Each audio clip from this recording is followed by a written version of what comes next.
आदाब, मुंसिफ टीवी में आपका इस्तकबाल है। बिबाक मुंसिफ के साथ मैं हूं मोनिस अनवर। तेलंगाना में होने वाले असेंबली इंतखाबात के लिए काफ़ी कम वक्त बचा है। तमाम पार्टियां अपनी अपनी तैयारियों में मसरूफ हो गई हैं। इसी कड़ी में आज बीएसपी ने भी अपना मैनिफेस्टो जारी कर दिया है और उन्होंने भी ऐलान की बड़ी बड़ी ऐलान की झड़ी लगा दी है। बीआरएस ने कल एक दिन पहले अपना मैनिफेस्टो जारी किया गया और उसमें भी उन्होंने सिलेंडर के रेट कम करने की बात कही और इस तरह के कई वादे जो उन्होंने किसानों और स्टूडेंट्स के लिए किए, आवाम के लिए किए। उससे पहले सबसे पहले 6 गारंटी अगर बात करें तो कांग्रेस ने दी थी।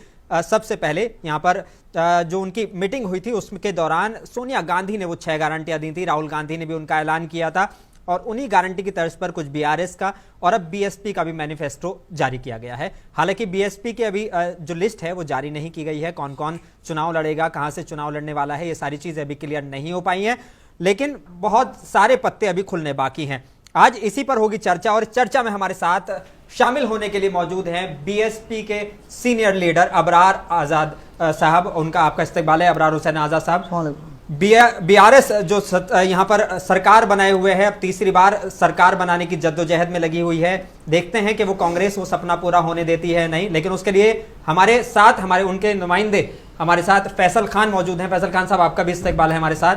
और कांग्रेस से हमारे साथ इरफान कादरी साहब मौजूद हैं। इरफान कादरी साहब, आपका भी इस्तकबाल है। मैं सबसे पहला सवाल बीएसपी से ले लेता हूं क्योंकि आज उनका जो मैनिफेस्टो है वो जारी हुआ है। अबरार हुसैन आजाद साहब, बड़ा सवाल ये कि एक बार फिर से वही सेम चीजें देखने को मिली। हालांकि काफी सारी चीजें जो हैं आपकी बीआरएस से काफी मिलती जुलती हैं। जैसे आपने 4 एकड़ लैंड देने का ऐलान किया है फैमिली को, जो बिल्कुल जिनके पास घर नहीं है, ऐसी फैमिली को। क्या लगता है कि वाकई ये जो मैनिफेस्टो है ये आपकी वो जड़ को जो आप जमाने में लगे हुए हैं तेलंगाना में, उसे मजबूत करने में कामयाब रहेंगे आप इससे?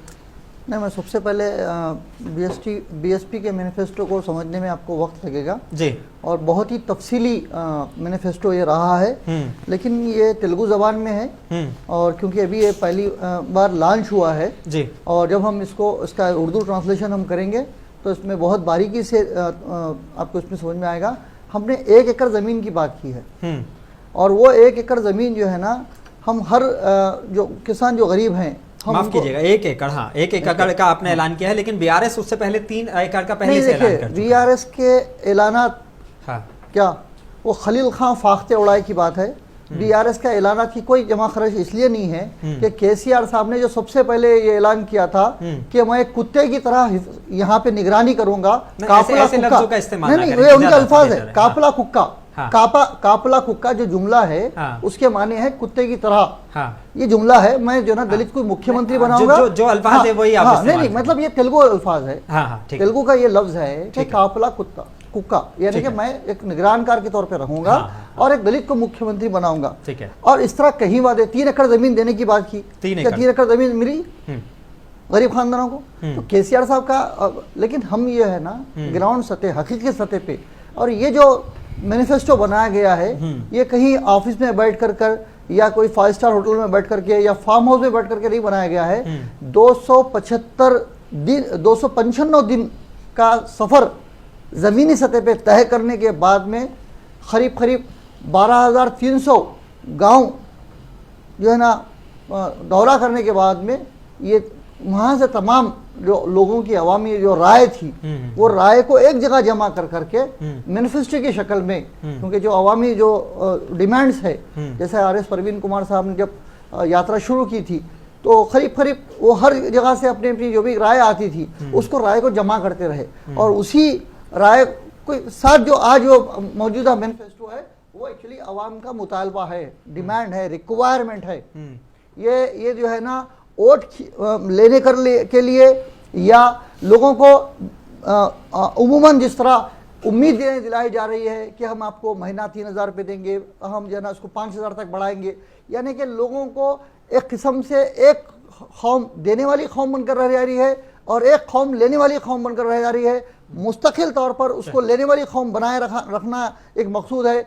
डॉक्टर आरएस परवीन कुमार साहब का कहना ये है कि हम तमाम लोग, हर शहरी, हर जिम्मेदार इन शख्स इस रियासत में, इस रियासत के कामकाज में हर जगह पे हर तरह बराबर का हिस्सेदार बनना चाहिए। इसके बल के कोई देने वाला और कोई लेने वाला बने रहे और अवाम को लेने की इस तरह की फ्री स्कीमात की आदत डाल करके उसको वक्तिया उसकी ज़रूरत है पूरी कर करके फिर आने वाले महीने में फिर मेरी स्कीम क्या आएगी, मेरे को क्या मिलेगा, वहीं तक लोगों को महदूद रखा गया है। इसके बरखलाफ होना ये चाहिए कि पावर तकसीम होना चाहिए, दौलत तकसीम होना चाहिए। अमीर की जो दौलत है वो अमीर के हद तक नहीं रहना चाहिए कि तमाम लोगों में मसावी तकसीम होना चाहिए।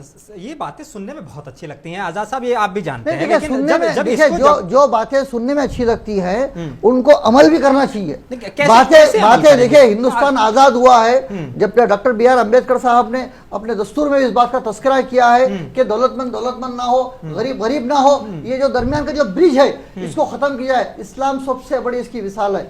आप सल्लल्लाहु अलैहि वसल्लम ने ज़कात का सिस्टम बनाया और ये सिस्टम, लेकिन हम हिंदुस्तान में उस सिस्टम को फॉलो नहीं कर रहे हैं। यहाँ पर हम संविधान के तौर पर चल रहे हैं। आप भी ये सारी चीजें अच्छी चीजें कहीं पे भी है तो काबिल कबूल है। अच्छी चीज ये है कि इस्लाम का जो ज़कात का जो सिस्टम है, इस्लाम का ज़कात का सिस्टम भी इसलिए रखा गया है ताकि गरीब गरीब ना रहे, दौलतमंद की दौलत जो है ट्रांसफर हो। उसी को बाबा साहब अम्बेडकर ने कोट किया, लेकिन अमली जामा पहनाने में कहीं ना कहीं मैं सवाल ले लेता हूँ। फैसल खान, वो कह रहे हैं कि आपने भी बहुत सारे ऐलान किए थे और कई सारे ऐलान आपके थे जिसमें बहुत सारे सवाल जिस पर अक्सर आपके उठते रहे, चाहे वो हज हाउस को हो, वक्फ की प्रॉपर्टी को लेकर हो, या ये 3 एकड़ लैंड को देने को लेकर है। क्यों ना आप पे सवाल उठे? 9 साल से ज्यादा की अब आपकी हुकूमत हो गई है, क्यों आप उनको वाकई अमली जामा पहनाने में फेल रहे? सबसे पहले तो मैं जो अभी बीएसपी के जो रिप्रेजेंटेटिव जो अल्फाज का इस्तेमाल कर रहे हैं कि केसीआर साहब ऐसा बोले, कुत्ता वगैरह बोल के, मगर मैं ये इनको बताता चलूं कि मेरी पार्टी मेरे को ऐसा नहीं सिखाती किसी को ये ऐसे अल्फाज बोलने। किसी को अल्फाज ये इस्तेमाल किए हुए नहीं। ये केसीआर साहब की तकरीर है, मेरे को बात करने दी। तकरीर है। हम जब भी अभी नए दाखिल हुए जमात में, मैं दाखिल नया हूँ, आपको इल्म होने की जरूरत है। केसीआर साहब की तकरीर है, आप यूट्यूब में हमारी है नहीं, चाहे उन्होंने कहा है, लेकिन हमारे शो में आजाद साहब, हमारे शो में हमने इसको बहुत क्लियर कर दिया था।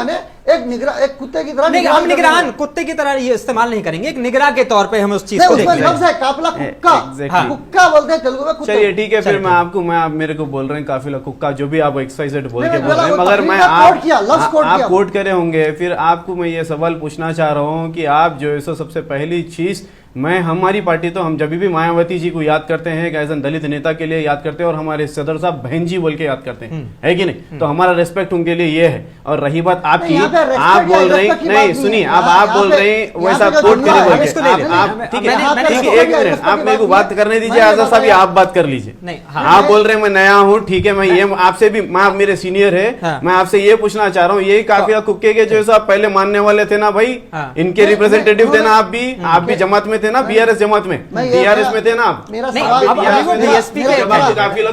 ये था कि केसीआर साहब ने वादा किया था, केसीआर साहब ने वादा किया था, पूछ लेते हैं आजाद साहब, ऐसे देखिए एक मिनट, माफी चाहूंगा,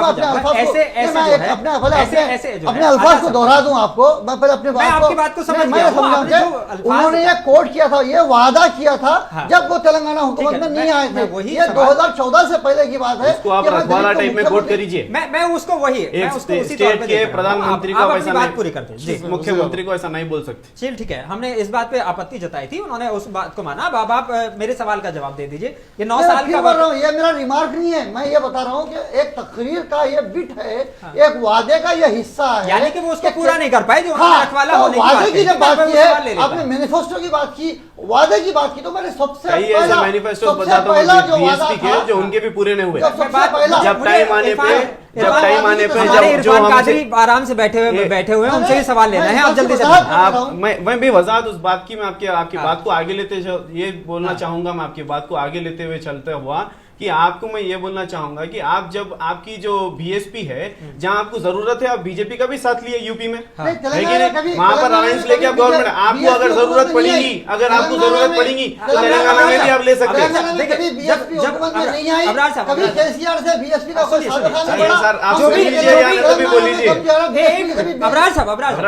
से सीनियर है, एक मिनट आप दोनों रख के सुनिए। एक मिनट, मैं कह रहा हूँ इस तरह से डिबेट आगे नहीं मैंने बढ़ेगी, चौदह चीजें समझ में नहीं तेलंगाना आएंगी। में अब्रार साहब, BSP कभी जो भी समय से बात जो की भी जाए तो उनके वो सवाल बेहतर रहेगा हैं, साहब। जो भी उनके सवाल हैं, चाहे वो इरफान कादरी साहब हो कांग्रेस से या फैसल खान साहब हो, जो भी इनके नहीं, सवाल मैं बात होंगे की- मैं आपके पास आऊंगा। जो बीएसपी को लेकर सवाल होंगे मैं आपके पास आऊंगा, लेकिन क्योंकि हमें ब्रेक के लिए भी जाना है तो एक छोटा सा मैं चाह रहा हूं कि सब लोगों का एक हो जाए। जी फैसल खान साहब। एग्जैक्टली अब रही बात कुछ वादे हमारे जो हुए इम्प्लीमेंट, कई 80% वादे हम आपको बताना चाहेंगे कि हमारे इम्प्लीमेंट हुए गवर्नमेंट में। ऐसी कोई गवर्नमेंट नहीं है तेलंगाना ऑल ओवर इंडिया में जो पूरा मुकम्मल अपने वादों पे पूरा उतरी। वही मैं इसलिए बता रहा था कि आपको बीएसपी भी यूपी में जब भी तो इख्तियार में थी, 80% में अरे आता है, रिजर्वेशन का 20% छोड़ो आएंगे। सर, आप हमारे साथ रिजर्वेशन का बहुत छोड़ो, सारे रिजर्वेशन का सवाल हैं, झंडा मेरे कहीं पकड़ रहे मेरे पास भी हैं उनके आप। सवाल कई ऐसे मुद्दे बताता हूँ जहाँ डेवलपमेंट की वाकई काम हुआ, कहीं को नहीं हुआ। आसरा पेंशन बराबर मिल रहा है लोगों को, गैस सिलेंडर जो है सो अपने ये केसीआर किट, नहीं, गैस केसीआर क्यों याद आई? 9 साल के बाद गैस की क्यों याद आई? नहीं, मैं बता रहा हूँ आपको, मैं बता रहा हूँ आपको, मैं बताना चाह रहा हूँ केसीआर किट तो बराबर मिल रही लोगों को, बराबर केसीआर के जो अपने स्कीम्स है बराबर पूरे इंप्लीमेंट हो रही है कि नहीं। गवर्नमेंट काम कर रही है और काम की बुनियाद पे 2019 में ही, काम की बुनियाद पे 2024 में भी आएंगी हमारी गवर्नमेंट। ऐसा नहीं है, कुछ वादे हमारे मैं खुद भी एडमिट करा कल ने परसों के वीडियो में ये बोला कि कुछ वादे हुए, कुछ वादे करना है कि नहीं। ऐसी एक मुकम्मल गवर्नमेंट बता दीजिए पूरे इंडियन हिस्ट्री में जो पूरे अपने वादे पे पूरे मुकम्मल उतरे। आपकी खुद की बीएसपी ने उतरी और हमको बोल रहे हैं आप, ठीक है आप बोल रहे हैं मुसलमान माइनॉरिटी लीडर्स। जब भाई आप जब थे पहले आप जब हमारे से सीनियर थे तो आप बताइए, जब आपको मुसलमान माइनॉरिटी याद नहीं आया, जब आपको स्कोप मिला आगे बढ़ने का पॉलिटिकली, तो आप कदम रखे सामने। आप हमको मत बताइए, हम जो भी है सीनियर होंगे जूनियर होंगे हम हमारी जगह पे है। चलिए ठीक है। इरफान कादरी साहब, बड़ा सवाल यहाँ पर यह है क्योंकि गारंटियों की झड़ी लग रही है। बीएसपी ने भी इस तरह के वादे किए हैं और बात करें कि कांग्रेस ने भी उस तरह की 6 गारंटियां दी हैं। अब सबको गैस सिलेंडर की भी याद आ रही है, अब सबको इन सारी चीज़ों की याद आ रही है। क्यों इन सारी चीज़ों से बढ़कर हम कुछ और बेहतर करने के लिए इन सारी चीज़ों पर नहीं करते हैं? नहीं, मैं सबसे पहले अनवर साहब ये बता दूं कि पहली मर्तबा तेलंगाना के अंदर ऐसा हुआ कि पार्टी का बीआरएस पार्टी का मैनिफेस्टो पढ़ के सुना रहे मौलाना साहब असदुद्दीन ओवैसी साहब। ये पहली मर्तबा ऐसा हो रहा है कि एक जो है इनके पास कोई स्पोक पर्सन या फिर कोई इनके पास पार्टी के नेशनल लीडर्स, इनके जो स्टेट लीडर्स है वो नहीं आ रहे हैं। असदुद्दीन ओवैसी दारुसलाम में बैठ के जो है उनका मैनिफेस्टो पढ़ के बोल रहे हैं कि माशाअल्लाह 400 रुपये में सिलेंडर हो जाएगा और जो है आपको मिल जाएगा व्हाइट राशन कार्ड। नहीं, मैं बता रहा हूँ, वही तो बता रहा हूँ। ये उर्दू के उनके पास बोलने वाले होम मिनिस्टर साहब है जो उर्दू में माशाल्लाह अच्छा बोलते हैं। उर्दू के माइनॉरिटीज के कई लीडर्स है, वो चाहते तो माइनॉरिटीज, अब तक भी मैं उनके पास कभी नहीं देखा कि मैनिफेस्टो उर्दू में आया। मैं आपको अगर होना चाहिए तो कांग्रेस का मैं लाके दे दूंगा आपको, माइनॉरिटी का भी जो है हमारा मैनिफेस्टो जब 5 गारंटी है वो उर्दू में भी आया है।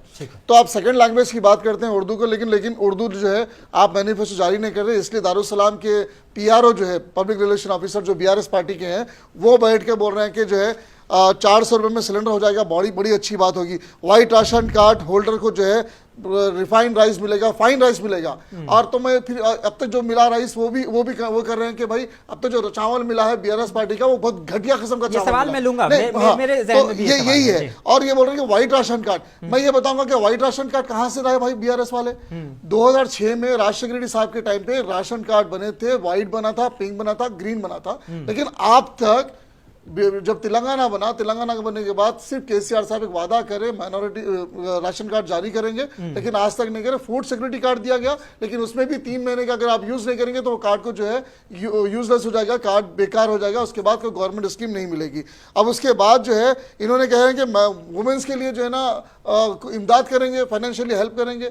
जैसे कि हमने स्कीम में जारी किया कि 2500 रुपये हर महीना देंगे औरतों के लिए, गरीब औरतों के लिए देंगे, 500 में सिलेंडर देंगे। भैया जितना भी आप मैनिफेस्टो बना रहे 2014 में जो है आपका मैनिफेस्टो बीजेपी का कॉपी पेस्ट था, और अब आपका जो मैनिफेस्टो बना कहीं ना कहीं हुबहू जो है कांग्रेस का मैनिफेस्टो को लेकर आप बना रहे हैं। आपको बीआरएस को कोई काम नहीं है, बीजेपी और कांग्रेस कॉपी पेस्ट है। आप देखिए 500 रुपए सिलेंडर देंगे। आपकी 10 साल की सरकार थी, आपने क्यों सब्सिडी नहीं दी? कांग्रेस के दौर में इख्तियार में हमने सब्सिडी दिया था, आवाम को राहत दी थी, आपने क्यों राहत नहीं दी? व्हाइट राशन कार्ड क्यों आपने जारी नहीं किया? क्यों गरीब लोगों के लिए जो पेंशन क्यों नहीं बनाए गए? क्यों जीएचएमसी वालों के लिए घर के 1 लाख घर देने की बात क्यों नहीं गई थी? आज क्यों कह रहे हैं? आपके मैनिफेस्टो आप बना के बता रहे हैं, आपके पिछले मैनिफेस्टो में बताइए कि आप जो है ना 60 to 80% जो है मैंने सब्सिडी के साथ आप लोन देंगे बोल के बताए थे। 1,58,000 पहले एप्लीकेशन आए तो होम मिनिस्टर साहब असेंबली के अंदर कह के बोल रहे हैं कि भाई जो आप 1,58,000 आपने जो रिसीव डाले थे उसको तो हम जो है ना रद्दी समझ के फेंक दिया गया, आप फिर अब से अप्लाई कीजिए, उसके बाद हम आपको देंगे। 2,16,000 एप्लीकेशन आए, उसका क्या हुआ? कहाँ गया सब्सिडी अमाउंट? तो कई ऐसी चीजें हैं जो सिर्फ आज के दौर में सिर्फ बीआरएस पार्टी के पास मैनिफेस्टो नहीं है और उनके पास कोई जबान भी नहीं है कि आवाम के पास क्या हिसाब से जाएं, क्या हिसाब से उनसे वोट मांगे। अब उनके पास यही रहा कि भाई कांग्रेस का मैनिफेस्टो निकालो, उसमें क्या है देखो और उसके हिसाब से सस्ता कर दो। कई रील्स आते हैं, आप देखिए कई जगहों पे होता है कि भाई अगर 200 रुपए है तो वहां पे बाजू वाला 100 रुपए का रहता है, 100 रुपए है तो 500 रुपए। लेकिन ये दिखावा है, ये बीआरएस पार्टी और मजलिस पार्टी इसके अलावा दिखावे के अलावा कुछ नहीं कर रही है। आप देखिए 2023 के जब चुनाव होंगे तो हम गारंटी दे रहे हैं आपको, ये गारंटी कार्ड पब्लिक में हम बांट रहे हैं कि पहले ही सरकार में 3 महीने के अंदर जब पहली असेंबली होगी तो 5-6 जो हम स्कीम दिए हैं, 6 गारंटी स्कीम हम पहले लागू करके चलिए मैं सीधा जाना चाहूंगा फैसल खान के पास में। फैसल खान, इल्जाम बहुत हैं, बीएसपी भी आप पे इल्जाम लगा रही है सीधे सीधे साफ तौर पर। अबरार हुसैन आजाद साहब ने क्या कहा कि आपने रखवाला बनने की कसम खाई थी लेकिन 9 साल में उस तरह का कुछ भी नहीं हुआ, ये एक पर इल्जाम। दूसरा वो कह रहे हैं कि आपने जो भी मैनिफेस्टो जारी किया गया है वो सब कॉपी पेस्ट है, बीजेपी से पहले कॉपी पेस्ट किया था, इस बार कांग्रेस से कॉपी पेस्ट कर लिया। क्या वाकई बीआरएस के पास अपने कोई मुद्दे नहीं है कि आपको कॉपी पेस्ट करने की जरूरत पड़ रही है? एग्जैक्टली। मैं आपका पहला सवाल देता चलूं कि रखवाला का हमारा मतलब ये था कि तेलंगाना में आपकी सोशल सिक्योरिटी देने के लिए, जो आप तेलंगाना में 9.5 साल में आप देख रहे हैं कि आपको जो सो पुरअमन माहौल मिलने को मिलेगा, जो आपको 9.5 साल में एक भी कम्युनल वायलेंस नहीं, एक भी कम्युनल राइट नहीं, एक भी जो है सो अपने ऐसा कुछ भी ऐसी चीज नजर आने को नहीं मिलेगी कि जो है सो अदर स्टेट्स जो है हमारा तेलंगाना यंगेस्ट स्टेट है कि नहीं, जो अदर स्टेट्स है, जैसा कि मैं बताता चलूं कि राजस्थान गवर्नमेंट है, राजस्थान में जो है सो कांग्रेस की गवर्नमेंट है, क्या आप बताइए वहां पर क्या मॉब लिंचिंग पे रोक है? क्या आप बताइए वहाँ पर क्या जो है सो अपने माइनॉरिटीज़ के लिए, माइनॉरिटीज़ से जो है सो अपने अनफेयर नहीं होता क्या वहाँ पर काम? ऐसे कई बीजेपी तो चलती, जो बीजेपी का एजेंडा ही है वो कि हम माइनॉरिटीज़ को दबाया जाए, राइट। अब कांग्रेस, अब जब हम तेलंगाना की बात करेंगे कि आपको सिक्योरिटी टाइप में मिलेगा, आप एक सेफ स्टेट में हैं, हम ऐसा नहीं सुपरस्टार रजनीकांत साहब बोले, ऐसे कई ऐसे डिग्निटीज है जो आपको बोलने को मिलेगा कि भाई एक तेलंगाना एक सेफ स्टेट है, एक डेवलप्ड सिटी देखने को मिलेगा हैदराबाद में। रही बात सेकंड इंसान से, मैं आपको ये बोलना चाहूंगा कि आप कॉपी पेस्ट की बात कर रहे हैं, आप बताइए 2014 से पहले केसीआर साहब की ये जो इतने स्कीम्स आए, बताइए कौन सी आप स्कीम इससे पहले आप इंप्लीमेंट करें? आप कितने माइनॉरिटीज को जैसे सब्सिडी दिए, आप कितने माइनॉरिटीज को जैसे पेंशन दिए, आप कितने आप शादी मुबारक स्कीम कैसा आप लेके आए थे? क्या आप कौन सा ऐसा अच्छा कर दिए माइनॉरिटीज का, सिवाय एक 4% को छोड़ के, जो आप ऐसा नाक शान से बोल रहे हैं हमारे को?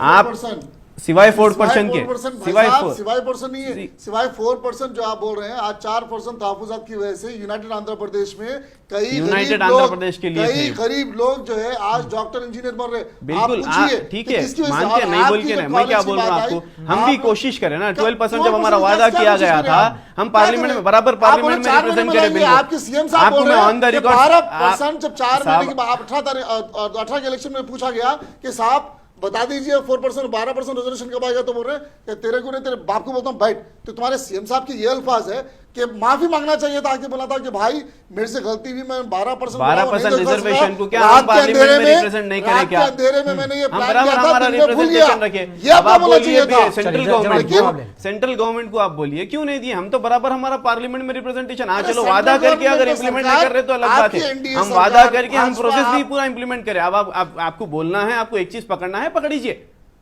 है कि नहीं? अब आप रही बात सेकंड चीज, आप बोल रहे कि जो है अपने पेंशन का है, ओल्ड पेंशन वगैरह वगैरह सब चीज हम तो इंक्रीज करेंगे ना। क्यों किसी को नहीं मिल रहा? क्या बताइए, मौजम और इमाम को नहीं मिलता था क्या पेंशन? नहीं मिल रहा क्या? बराबर मिल रहा, सब जने खुश है तेलंगाना में, तेलंगाना प्रदेश में हर मुसलमान खुश है। लेकिन वक्फ बोर्ड को जो लेकर वादे किए गए थे वो वादे फेल पूरी तरह से अगर देखा जाए तो। वक्फ बोर्ड में जो मतलब जिस तरह के वादे वो करके केसीआर साहब आए थे वो बुरी तरीके से फेल रहे। मुसलमानों के लिए 12% का आपने रिजर्वेशन का वादा किया, वो उसमें आप फेल रहे। और उससे भी बढ़ के ये हुआ कि 14% मुसलमान, लगभग 14.5% जो हैं मुसलमान तेलंगाना में हैं।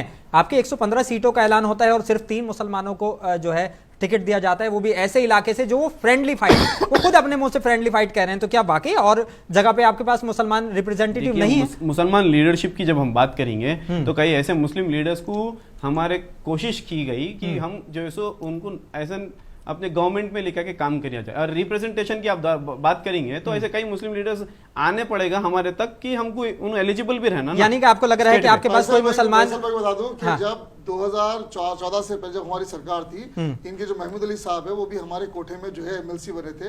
और आप 12% रिजर्वेशन की बात करते हैं, ठीक है, फिर आप बता रहे हैं कि भाई 12% नहीं दिए, उसका झंडा क्यों पकड़े? थोड़ी देर के लिए वो झंडे को मैं साइड नहीं दिए नहीं बोला सर, नहीं दिए नहीं बोला, मैं बोला पार्लियामेंट में बराबर रिप्रेजेंटेशन करें, हम वादा करें तो हमारी कोशिश भी करें, हम नहीं दी सेंट्रल गवर्नमेंट थे।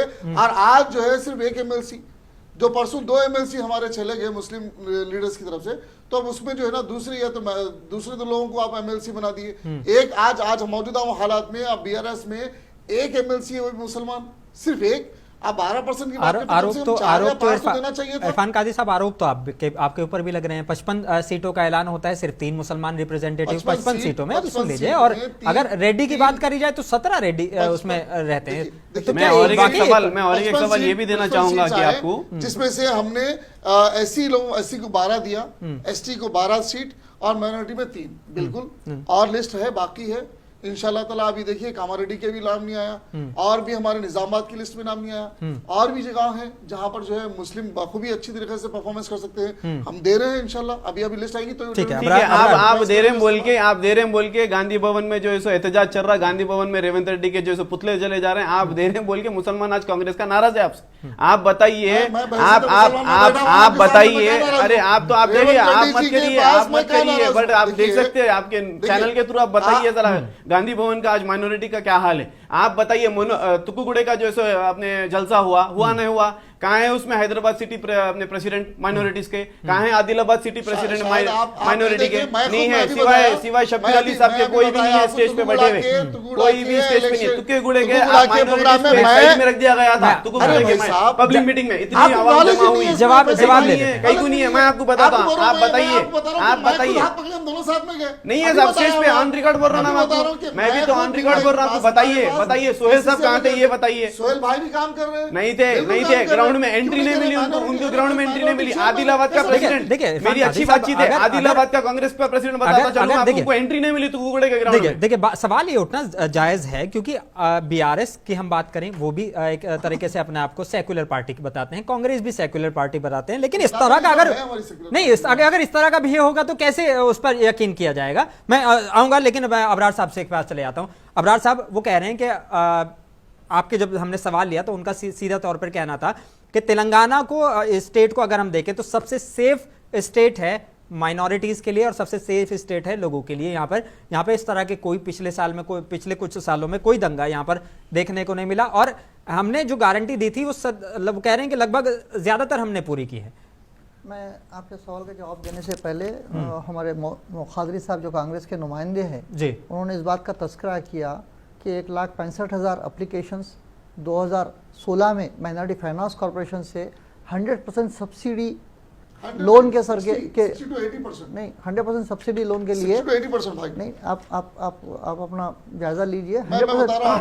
100% सब्सिडी लोन के लिए, फिर बोल रहा हूं 2,60,000 एप्लीकेशन सेकंड टाइम पे आए हैं, जिसमें से और 60 to 80% मेरा पहले आप सवाल सुन लीजिए। आप हुकूमत में अपनी बात को पूरी करिए। 1,65,000 एप्लीकेशन 100% सब्सिडी लोन, और 100% सब्सिडी लोन देने की वजह सुधीर कमीशन में जब इस बात का तस्करा किया गया है कि माइनॉरिटीज जो ना दलित से भी ज़्यादा नीचे है, उनको फाइनेंशियली असिस्टेंट देने के लिए, सपोर्ट देने के लिए 2016 में 1,65,000 एप्लीकेशन बुलाई गई, और उन 1,65,000 एप्लीकेशन में कुछ 15 या 20,000, मुझे फिगर याद नहीं है, उनको 50,000 रुपये दिए गए। मावाकी लोगों को 1 रुपया भी नहीं दिया गया, और 2022 में उनको कैंसिल करते हुए फिर नई 2,16,000 एप्लीकेशन बुलाई गई, जिसमें 80% सब्सिडी और 2 लाख के लिए 80% सब्सिडी, 1 लाख के लिए 90% सब्सिडी के तौर पे 2 लाख और 1 लाख के लिए एप्लीकेशन बुलाई गई, और फिर उनमें से चंद लोगों को इलेक्शन के करीब में 100% सब्सिडी के तौर पे 1 लाख रुपए दिए गए। ये तमाम माइनॉरिटी फाइनेंस कॉर्पोरेशन की कारकर्दगी में largest and only one opposition party के तौर पे कांग्रेस हुकूमत की नाकामी पे क्या काम की? क्या आपने कभी धरना दिया? क्या आपने कभी माइनॉरिटी फाइनेंस कॉर्पोरेशन का घेराव किया? क्या आपने किसी माइनॉरिटी मिनिस्टर का या तो सेक्रेटरी का या कंसर्न ऑफिसर से मुतालबा किया? या आपने अवाम के हक दिलाने के लिए, अवाम को हुकूमत की स्कीम दिलवाने के लिए कोई कारकर्दगी की क्या?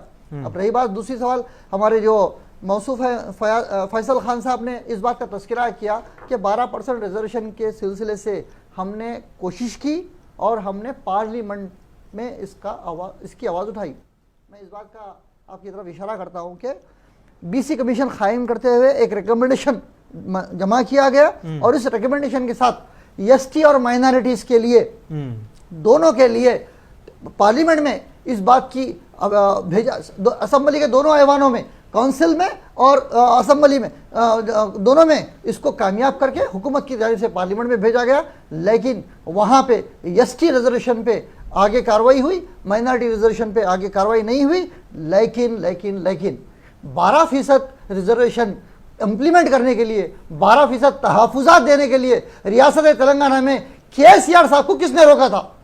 आपके अगरचे ऑफिशियली 12% रिजर्वेशन पार्लियामेंट में पास नहीं होता क्योंकि 50% रिजर्वेशन के अबव द 50% रिजर्वेशन जाने का कानून नहीं है। हालांकि तमिलनाडु की तरह इस बात को तस्करा किया गया, वह 72% रिजर्वेशन है। उसी नहज पे तेलंगाना में भी इस रिजर्वेशन को इंप्लीमेंट किया जाना चाहिए, ये मुतालबा था।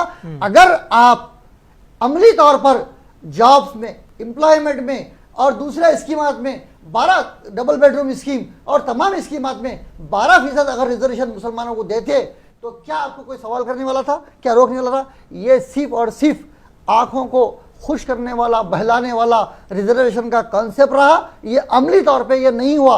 बहुजन समाज पार्टी का नारा ये है कि जिसकी जितनी संख्या भारी उसकी उतनी भागीदारी। हम चाहते हैं कि तमाम कौमों को। तो क्या आपकी जो लिस्ट आने वाली है, जितने भी आप उम्मीदवार उतारने वाले हैं, तो उसमें मुसलमानों की वो संख्या देखने को मिलेगी? हम हत्तल इम्कानी कोशिश कर रहे हैं और आपके चैनल के जरिए मैं मुसलमानों से मुतालबा करता हूं कि आइए इस प्लेटफॉर्म पे अपनी सियासी नुमाइंदगी का हक हासिल करिए। हम देने के लिए तैयार हैं। आप अपनी ख्वाहिश जाहिर करिए, अपना रिप्रेजेंटेशन दीजिए ताकि हम आपको नुमाइंदा बनाएं। ये तो वही वाली बात होगी जैसे फैसल खान कह रहे थे कि भाई हमारे पास जो है अभी उस तरह के चेहरे भी आने चाहिए जिनको नहीं आप ये बात गलत है। टीआरएस पार्टी जब तेलंगाना अलहदा नहीं हुआ था तब से लेके आज तक अल्लाह के फजल ऐसे चेहरे हैं, कुछ अल्लाह को प्यारे हो गए, कुछ जो है ना इंतजार में है, रास्ते में है। लेकिन टीआरएस पार्टी उनको खत्म करने का काम की जिसका सेहरा महमूद अली साहब पे जाता है। आपके एमएलए डिक्लेयर हुए 32, इसमें से एक मुसलमान बताइए। टीआरएस के कैंडिडेट डिक्लेयर हुए ना 32 कैंडिडेट्स, एक मुसलमान बताइए। वही मैं कह रहा हूं कि अगर और वो आने हैं तो वो पार्टी जो है ना लॉलीपॉप है साहब। टीआरएस पार्टी के एजुटेशन से लेकर के अब धीरे धीरे जब पार्टी बढ़ती है तो कायदीन बढ़ना चाहिए था, कायदीन कम होते गए। महमूद अली साहब के साथ 8 से 10 लोग रहा करते थे, हुआ करते थे। आज कितने लोग उनके साथ में हैं? या तो वो लोग जो है ना उनको नाकारा बना दिया गया है, उनको खत्म कर दिया गया है, या उनको खामोश कर दिया गया है। तो क़यादत को, मुस्लिम क़यादत को बढ़ाने के बजाय उनको दबाया गया है। ऐसे नाम नेहाद लोगों को इसलिए जगह दी जा रही है ताकि वो फिर वो आपके कंपटीशन में, आपके मुकाबले में नहीं आए। तो लिहाजा महमूद अली साहब ने मुस्लिम क़यादत को बहुत हद तक दबाया है और यहाँ तक कि ख़त्म करने की कोशिश की है। ठीक है फैसल खान, सवाल आपने सुन लिया है। उन्होंने सीधे तौर पर आप पर आरोप लगाया है कि कहीं ना कहीं जो आपके होम मिनिस्टर हैं अभी और पिछली बार डेप्यूटी सीएम रहे, उनकी क़यादत की वजह से जो है मुसलमान नाराज है और जो मुस्लिम लीडर्स हैं उनकी क़यादत को दबाया गया। वो सीधे तौर पे आप पे आरोप लगा रहे हैं। देखिए, माइनॉरिटीज़ में आपको जब आपको बात चलेंगी तो फाइनेंस कॉरपोरेशन चेयरमैन हमारे, वक्फ बोर्ड चेयरमैन हमारे, उर्दू एकेडमी चेयरमैन हमारे, हज हाउस चेयरमैन हमारे, माइनॉरिटीज के चेयरमैन है ना, ये मुसलमान चेयरमैन है ना, ये इसमें माइनॉरिटी लीडरशिप आपकी मजबूत होंगी ना। सेकंड चीज, आप बोले तो सुनता था साहब, मैं आजाद साहब आपको बोलते तो मैं सुनता था, तो आप तो भी थोड़ा सुनिए मेरी बात को।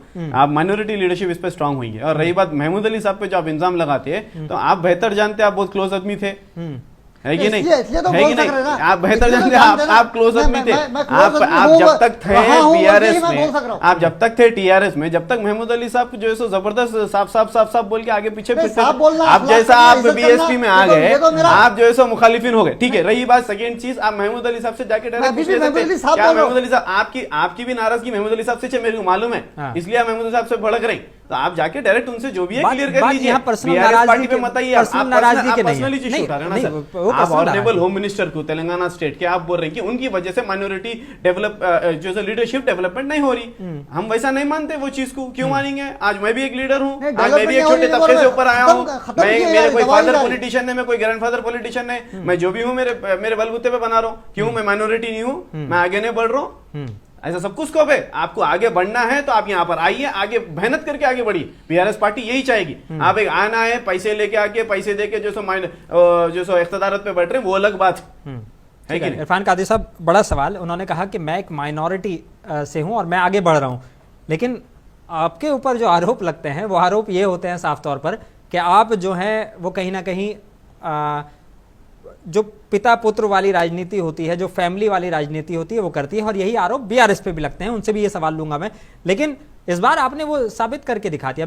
बीआरएस से नाराज हुए मैनमपल्ली हनुमंतराव, वो अपने बेटे को टिकट चाह रहे थे, बीआरएस ने टिकट देने से मना कर दिया क्योंकि उनके पास पहले ही फादर और सन वाली जोड़ी चल रही है। तो अब आपने उन दोनों को टिकट का ऐलान कर दिया, यानी कि अब कोई भी नाराज होएगा, उनके बेटे को टिकट नहीं मिलेगा, आप अपने पास बुलाएंगे, फिर बीजेपी आप पे क्यों ना आरोप लगाए? देखिए, मैनपल्ली हनुमंतराव जी का और रोहित जी का उनके बीआरएस पार्टी में क्या था क्या नहीं है, वो इश्यूज में कोई मतलब नहीं है जी। लेकिन हाँ, उनका जब मेदक के अंदर जब हमने मालूम किया था, मेदक के अंदर उन्होंने काफी, रोहित जी ने बहुत काम किया। मैनपल्ली हनुमंतराव बहुत काफी सीनियर लीडर है, उन्होंने काफी अच्छा काम किया। अगर काम नहीं करते तो वो 2-3 मरतबा जो है एमएलए नहीं बनते थे। तो काम की बुनियाद पर उसके बाद उनके अलावा जो हमारी जो टीम, हमारी जो एआईसीसी होती है, हमारे पास सिर्फ रेवंत रेड्डी जी का काम लिस्ट भेजना होता है। एआईसीसी इसको फाइनलाइज करती है किसको किसको टिकट देना चाहिए क्या नहीं है।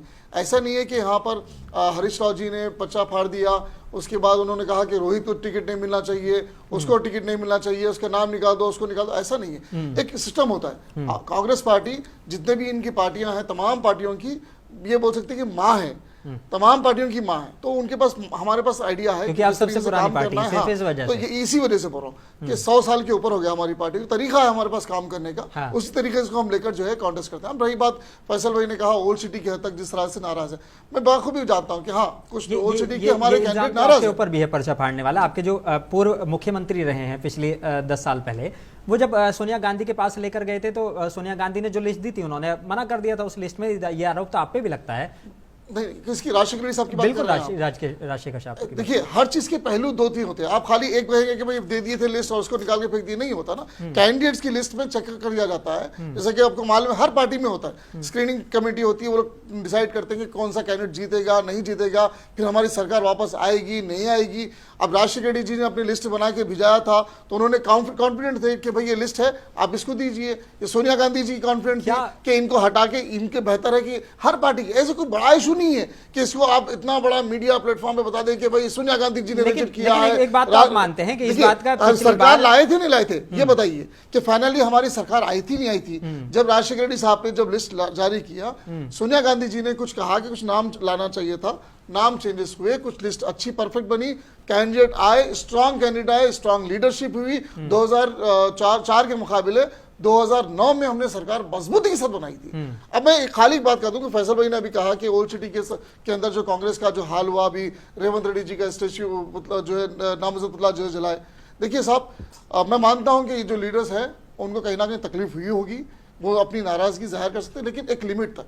जो आज उनके साथ हमने काम किया, उनको सस्पेंड किया गया, बिल्कुल हाँ, सस्पेंड किया, क्योंकि वो पार्टी के हद से ज्यादा ओवर काम करेंगे तो बर्दाश्त नहीं करेगी पार्टी। मैं भी माइनॉरिटी लीडर हूं, मैं मुसलमान हूं, मैं हम कहीं जहाँ पे हम काम करते हैं तो अच्छा और बुरा देखना पड़ता है। आप कैंडिडेट है, आप काम कर सकते हैं, लेकिन पार्टी उससे ज्यादा आपको देखना पसंद करती है। हो सकता है पार्टी आपको कोई और जिम्मेदारी देखना चाहती थी होंगी, कोई और लीडर जो है बखूबी काम करेगा। हमारी ओल्ड सिटी में एमआईएम के साथ बहुत टक्कर के साथ लड़ेगी। हमारी कोशिश ये है कि एमआईएम के साथ जो है कोई तालमेल की लड़ाई ना हो, कैसी ना हो कि फ्रेंडली हमारी लड़ाई ना हो, स्ट्रांग लड़ाई हो। तो उसमें हमारा काम था कि हम कैंडिडेट को जो सोचते हैं, स्ट्रांग से स्ट्रांग कैंडिडेट्स को हम देने की कोशिश करें। तो ये तो हर पार्टी में होता है। आपकी पार्टी बीआरएस में पार्टी में कई लोग नाराज हुए हैं, अब ये कॉर्पोरेटर साहब नाराज होकर जो है बाहर निकल के दूसरी जमात में आए, तो कई चीजें होते हैं। मैं उन चीजों को लेकर नहीं बैठूंगा कि भाई प्रोटेस्ट करे ये करे, हर पार्टी में प्रोटेस्ट होता है, टिकट को लेकर हर जगह पे बहस होती है। लेकिन फाइनली हमारा प्लान क्या होता है, हमारा गोल क्या होता है कि अच्छे कैंडिडेट के साथ जो पब्लिक की बेहतरी कर सकते हैं, काम कर सकते हैं,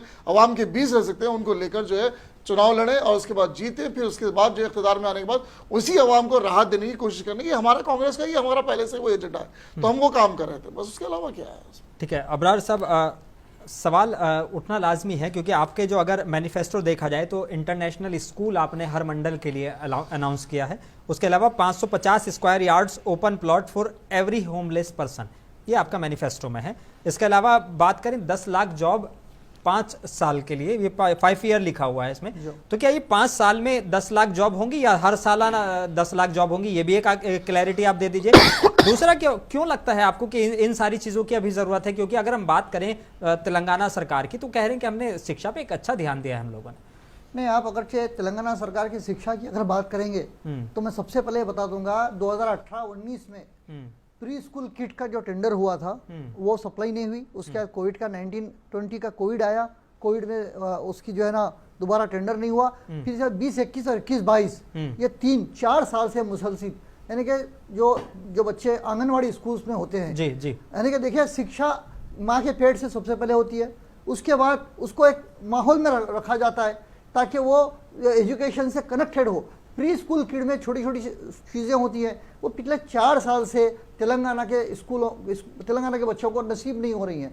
तो ये एक ऐसा फॉर्मेट है, टेंडर होता है, टेंडर का वेंडर जो है ना फोरफीड हो जाता है, वो टेंडर ऑर्डर उसको दिए जाते हैं, वो सप्लाई नहीं करता, उसका जो अमाउंट होता है टोकन एडवांस वो कैंसिल होता है। तो उसके बाद हुकूमत खामोश हो जाती है वो साल। अगले साल फिर इस तरह 4 साल से प्री स्कूल किट नहीं मिली। मनाउरू मनाबड़ी स्कूल जैसा आकुनूरी मुरली साहब ने आंध्र प्रदेश में जिस तरह वो काम किए, स्कूल्स को डेवलप किया, उसी को कॉपी पेस्ट करते हुए यहाँ पे उसका नाम बदल के मनाउरू मनाबड़ी एक स्कीम लगाई गई, जिसको तेलंगाना इंफ्रास्ट्रक्चर डेवलपमेंट कॉर्पोरेशन ने इसके टेंडर बुलाए। जब इसके टेंडर बुलाए तो इन्होंने इसमें ऐसा टेंडर की ऐसी नॉमिनेशन रखी कि जिसका 100 करोड़ का टर्नओवर हो और जिसकी ये लिमिटेड हो, और ये कोलैबोरेटेड टेंडर इसको बनाया गया। यानी कि आप एक आदमी है जो स्किल है और दूसरा आदमी है जिसने इतना बड़ा फाइनेंशियल उसकी स्टेटस हो, वो दोनों मिलकर के इस टेंडर में पार्टिसिपेट होते। इसका मकसद ये था कि आपकी जो बेनामी कंपनी है जो रामेश्वर राव है, उसको ये टेंडर देने के मकसद से टेंडर को बुलाया गया। हमने इस पर आवाज़ उठाई, हम इस पर तहरीक करे और कुछ वेंडर कोर्ट को गए। जब ये वेंडर कोर्ट पे गए तो कोर्ट ने इस पर सवाल किया हुकूमत से, तो तेलंगाना के प्रिंसिपल सेक्रेटरी ने कोर्ट को जवाब दिया कि हमने बेहतरीन तरीके से इसकी जो है ना टेंडर प्रोसेसिंग की है, इसमें कोई गलती नहीं है। लेकिन जब डॉक्टर RS परवीन कुमार साहब ने इस पर आवाज़ उठाई, फिर उसी टेंडर को ये लोग ने कैंसिल करके फिर टेंडर किया। लेकिन मकसद ये था कि ये टेंडर जो ना तेलंगाना के 33 डिस्ट्रिक्ट्स में वहाँ के मुकामी वेंडर से अगर हम ये प्रोक्यूरमेंट करवाते तो वो बेहतर क्वालिटी और बेहतर अंदाज में लोकल सप्लाई करते, तो एक तो तमाम लोगों को रोजगार मिलता, दूसरा एजुकेशनल इक्विपमेंट आसानी से तमाम लोगों को दस्तयाब होते। उसके बरखिलाफ आज तक स्कूल स्टार्ट हो गए, वो उसके ऊपर इसलिए आपको लगता है कि इस तरह के इंटरनेशनल स्कूल्स की जरूरत है? इंफ्रास्ट्रक्चर देने का टेंडर प्रोसेस ही हुआ, बल्कि उसके अंदर कारकर्दगी जीरो रही। अब रही बात तमाम उस्मानिया यूनिवर्सिटी, काकड़ यूनिवर्सिटी, हैदराबाद यूनिवर्सिटी, ऐसे यूनिवर्सिटीज जहाँ पे NG रंगा एग्रीकल्चर यूनिवर्सिटी, ऐसे यूनिवर्सिटीज जहाँ पे तालीम का हब है, ऐसा जो दुनिया की मशहूर मारूफ यूनिवर्सिटी, ऐसी यूनिवर्सिटी में लेक्चरर्स को आपने अपॉइंट नहीं किया। उसके बजाय आपने मल्ला रेड्डी को, आपने अपने MLC को प्राइवेट यूनिवर्सिटीज के परमिशन दिए। आप ये चाहते हैं कि ये जो नौजवान बच्चे जो ना गवर्नमेंट यूनिवर्सिटीज में पढ़ने के बजाय प्राइवेट स्कूल में, आपने एजुकेशन, वक्त की कमी है, शॉर्ट में कर दिया, एजुकेशन को कहीं ना कहीं दबाया है और प्राइवेटाइज किया है। सीधा सवाल है, मेरे पूछने की जरूरत नहीं है। एजुकेशन के ताल्लुक से मैं बात करता चलूं आपको टिमरिस, आप बात करिए टिमरिस पे, आप बताइए कितने नौजवान बच्चे, कितने ऐसे बच्चे हैं जो इस अपने तेलंगाना रेसिडेंशियल स्कूल से फायदा उठा रहे हैं। PG to KG हम पूरा जो सब कितना जो सब फायदेमंद है, कितने लोग उसमें जाके है, इसको भी तो देखिए ना। टेंडरों पे क्यों बात कर रहे हैं आप? रही बात सेकेंड जी, हर डिस्ट्रिक्ट पे जो है सो आपको एक नया मेडिकल कॉलेज हम खोले, हर डिस्ट्रिक्ट में हम एक नया मेडिकल कॉलेज खोले, और भी इलेक्शन के बाद और हम पूरे 31 डिस्ट्रिक्ट कवर करने की प्लानिंग में है। रही बात कितने बच्चे जो है अपने अब ये जो हमारी जो रिसेंटली जो हमारा मैनिफेस्टो उसमें आपको ये देखने को भी मिलेगा कि जो इंटरमीडिएट लेवल तक के जो माइनॉरिटीज जो कॉलेजेस थे, गवर्नमेंट कॉलेजेस, उसको हम इंप्लीमेंट करेंगे ग्रेजुएशन लेवल तक के। क्यों? तेलंगाना बराबर एजुकेशन डिपार्टमेंट से जबरदस्त काम कर रही है। आपका इंतजाम है, लगाए, आप लगाइए, कोई मसला नहीं है। बट मैं कहना चाहूंगा बोलूंगा कि Telangana education department, education sector से लेके बहुत आगे तक है। मैं चलता चलूं, मेरे कांग्रेस के दोस्त जो खादरी साहब है उन्होंने बोले थे कि भाई ऐसा ये धरना, ये ऐसा, ये कुछ भी नहीं है, हर पार्टी में अनबन चलते रहती बोल के। देखिए हर पार्टी में अगर धर्मन ऐसी चलते रहेगी तो आप तो बोले कि भाई जो है सो अपने कांग्रेस सबकी माँ है, तो अम्मा के घर में लड़ रहे जैसा हो जा रहा वो, जैसा कि ऐसा बोल रहे हैं कांग्रेस पार्टी अम्मा नहीं है। हम हमारा तेलंगाना, हमारे हेजिटेशन पे, हम हमारा तेलंगाना पूरी हमारी हिम्मत से लड़के लेकर आए। साहब लड़के नहीं लाए, वो पूछो आप नहीं लाए, ये गलत बात है। आप नहीं लाए, आप नहीं लाए, ओयू के स्टूडेंट्स और तमाम तेलंगाना के लोग, उसमें मैं भी था। आपको याद दिला दूं, आप शायद, मैं एज ए जर्नलिस्ट में था उस वक्त, मैंने मार खाई, लाठी खाई 10 मिलियन मार्च के टाइम पे, तो मैं हम लोग जो सब लाए, केसीआर साहब नहीं लाए। केसीआर साहब भूख हड़ताल करते थे और आते थे, अपना कुछ काम करने चले गए। लेकिन आपके केसीआर साहब ने ऑन रिकॉर्ड असेंबली के अंदर कहा, और रही बात सोनिया गांधी जी है।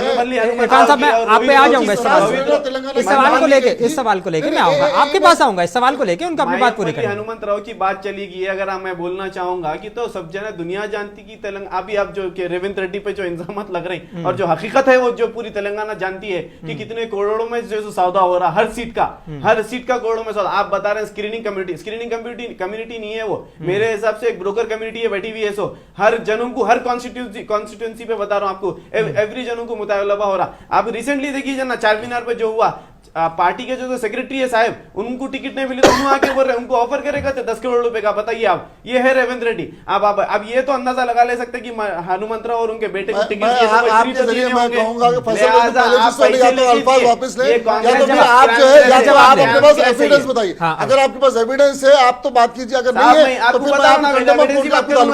मैं आपके ऊपर जो है मानहानि का केस डाल दूंगा।